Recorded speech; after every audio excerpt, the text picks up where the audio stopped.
इन्होंने मेरे घर के बगल में किसने बोला? जाहिल किसने बोला? व्यक्तिगत बात करो तो कोई दिक्कत नहीं। चुप आ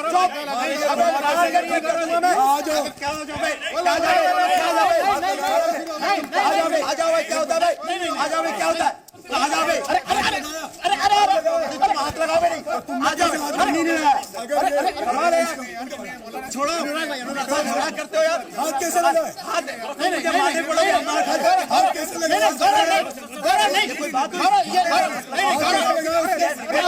नहीं हो सकता। तो हाथ किसको क्यों नहीं पड़े? ये अलाउ नहीं हो सकता। हाथ किसने लगाया? यार पढ़े लिखे आदमी में कैसे अलाउ हो जाएगा? पढ़े लिखे आदमी में कैसे अलाउ हो जाएगा? आप अच्छा अधिवक्ता हो, अच्छा अधिवक्ता हो। हाथ लगाओ, हाथ लगाओ, ये अलाउ नहीं होगा। गलत बात है। हाथ लगाओ, मैं कुछ नहीं करूंगा, लेकिन हाथ कैसे लगाया? नहीं लगाया। कैसे लगाया? अरे हम खत्म करोगे। कैसे लगाया? रुको भी करो। नहीं करो कि नहीं। अरे हाँ तुम आगे बोलोगे। तुमने बोला मुझे क्या बोला? हाथ नहीं लगाया। मैंने अपने आप को रोका। हाथ लगाया तो बताओ। नहीं गलत बात। दूसरा पकड़ रहे हो। मत छोड़ के। आप उसको पकड़िए। आप हमेशा जाहिल बोलते हो, हमेशा गाली देते हो। बताओ यार, मैं कुछ बोलता ही नहीं। मैं वैसे ही हमेशा जाहिल, हमेशा मैं बोल ही नहीं रहा हूँ कुछ। मैं पार्टी की बात करो, हम भी बात कर रहे हैं, तो फिर उसमें जाहिल मैं लड़ता ही नहीं हूँ। मैं पता ऐसा कहीं नहीं होता है। मैं ये बात करने फिर क्या औकात है? लगाइए ऐसे। मैं लड़ना नहीं चाहता। हाथ कैसे लगाया उसने? अरे हाथ नहीं लगा, फिर तुम झगड़ा कर रहे हो।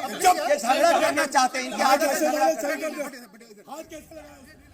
ऐसा लगता है कि अगर भारत में न्यूज चैनल्स पर होने वाली इन डिबेट्स का, इन बहसों के कार्यक्रमों का स्तर ऐसे ही गिरता रहा तो भविष्य में न्यूज चैनल्स को अपने दफ्तरों के बाहर एम्बुलेंस तैयार रखनी होंगी और स्टूडियो के बाहर डॉक्टर्स की टीम मरहम पट्टी के लिए हमेशा तैनात रहेगी। और साथ ही मुझे ऐसा लगता है कि बाउंसर्स की टीम भी तैनात रखनी पड़ेगी, क्योंकि जब प्रवक्ताओं के बीच में, मेहमानों के बीच में एक दूसरे से ऐसी टकराव की स्थिति आ जाएगी तो इन्हें अलग करने के लिए, वहां पर शांति स्थापित करने के लिए आपको बाउंसर्स की या पुलिस की भी जरूरत पड़ेगी। आजकल भारत का मीडिया अपनी ऐसी डिबेट्स के लिए पूरी दुनिया में बदनाम हो रहा है। दुनिया भर में लोग भारत के न्यूज चैनल्स की ऐसी क्लिप्स दिखाकर उनका मजाक उड़ाते हैं। अब तक जो न्यूज एंकर्स हुआ करते थे स्टूडियो में, न्यूज एंकर्स के आचरण पर ही सवाल उठाए जाते थे, क्योंकि और कहा जाता था कि न्यूज एंकर्स चिल्लाते हैं और मर्यादाओं का ध्यान नहीं रखते। ये बात सही है, भारत में ऐसे बहुत सारे ऐसे न्यूज एंकर्स हैं जो ऊंचे स्वर में बात करते हैं और इस हद तक चले जाते हैं कि ऐसा लगता है कि शायद वो चिल्लाकर अपनी बात दर्शकों के सामने रख रहे हैं। लेकिन उनकी भी गलती नहीं है, क्योंकि ऐसे ही शोज की हमारे देश में टीआरपी ज्यादा देखी जाती है।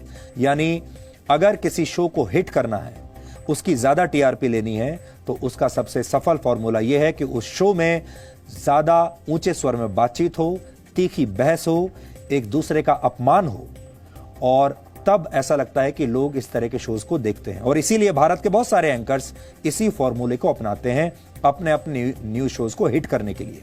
लेकिन अब पॉलिटिकल पार्टीज के जो प्रवक्ता हैं, जो ऐसे शोज में हिस्सा लेने के लिए आते हैं, उन प्रवक्ताओं ने चीखने चिल्लाने वाले कुछ एंकर्स को भी पीछे छोड़ दिया है। अब जो मेहमान आते हैं इन शोज में, जो प्रवक्ता आते हैं, वो खुद एंकर से भी ज्यादा तेज आवाज में बात करते हैं। इसलिए अब राजनीतिक पार्टियों को भी ये सोचना होगा, विचार करना होगा कि वो कैसे प्रवक्ताओं को न्यूज चैनल्स पर डिबेट में हिस्सा लेने के लिए भेज रही हैं।